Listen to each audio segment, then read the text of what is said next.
This video is sponsored by OneFootball. Download the OneFootball app with the link in the description for all the latest football news, scores, league tables, statistics, and even video content. Ladies and gentlemen, the OneFootball app is where it is at, and you can download it entirely free with the link in the description. It is lovely to get a 3 points. 4-0. I've just got back from the game. I would have recorded outside the stadium, but I ended up filming my own video and stuff like that, and it just absolutely slipped my mind. That being said, welcome back to Anfield, agenda where Liverpool have not just beat, have not just slaughtered, but have just absolutely ran over and flattened and diminished the Arsenal. 4-0, 3 points, perfect performance.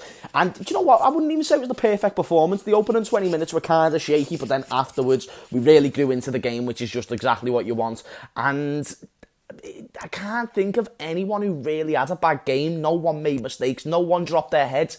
And that is what happens when you don't make those individual mistakes. You get the results, you get the points, and you get the goals. And today, the difference between Liverpool in this game and in other games, let's say, is the fact they sometimes score 2 or 3 in the opening 20 minutes, and then they can't take the foot off the gas. It happens in many occasions. This game, we grew into it, and I think Klopp said, start slow and then go ahead, press the pedals. Let them kind of, lead Arsenal into a false sense of security to where they think that you're going to be playing average, but then you change up your style of play, and that's what happens. Oxlade-Chamberlain in the second half was immense. Alisson had a great performance today, even though he only had to make really 2 saves, but they were 2 very, very good ones.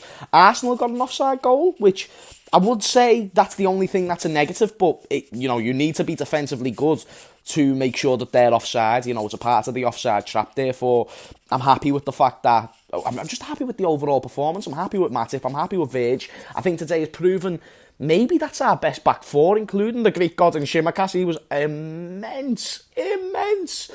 Trent Alexander-Arnold was probably the man of the match for me. Besides the one, the only man like Sadio Mane. Unreal.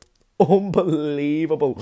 He's back to his best, and I feel like people have been sleeping on Mane for a while now. What's that, 7 goals in the league? He got 3 goal contributions today. He loves a good game against Arsenal, does Mane, and we've done this all without Bobby Firmino. We've done this without certain midfielders. Henderson weren't available, Robertson weren't available, and it leads to ask the question, the squad depth, even though it might not be as good as we want it to be, it was proven that it's done the job, because even our samurai in man like Minamino, you know what I mean? The Japanese scouser. Even he comes on, gets a goal. Tyler Morton gets 10 minutes. And then you're looking at midweek against Porto and you're thinking, do you know what? We could start Tyler Morton. We can start Minamino. We can start Origi. We can start Henderson, who never played today. Robertson, Thiago needs to get more minutes under his belt, who I also thought was fantastic. Liverpool's biggest flop in recent history, which is just absolute nonsense. I honestly cannot find any negatives besides the opening 20 minutes where I thought Arsenal played really well. They had an element of Manchester City about them, and I think Mikel Arteta, even though I do not rate him the highest, honestly, I do think that with his own players, he is going to look like a decent manager. He's going to get Arsenal back into that conversation. We beat a team in good form. This isn't Manchester United who were losing to Watford, drawing to Everton, who were also shit, and then losing 5-0 to us, losing basically every single week.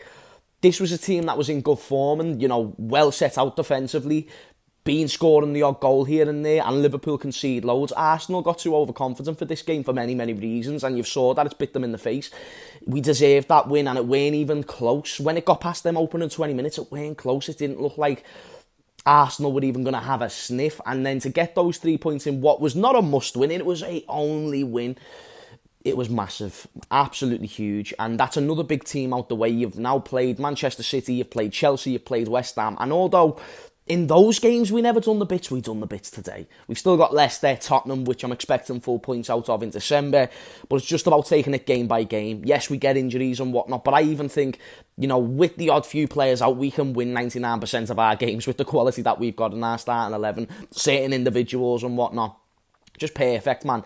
Absolutely sublime. Trent Alexander-Arnold, the second he started bombing up the pitch, that was when the game really changed for me.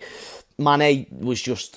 He seems to just have a different feeling about him when he's got fans in the stadium. That's just my outlook. Feel free to disagree in the comments down below. But if I had to edge a man of the match, it's out of Mane or Trent for me. Let me know yours in the comments down below. Be sure to smash a like on this video and subscribe to Anfield Agenda. And that is Liverpool 4, Arsenal 0 with 3 points. 3 beautiful points, may I add. Anyway, thank you for watching, and I'll see you all later. Peace.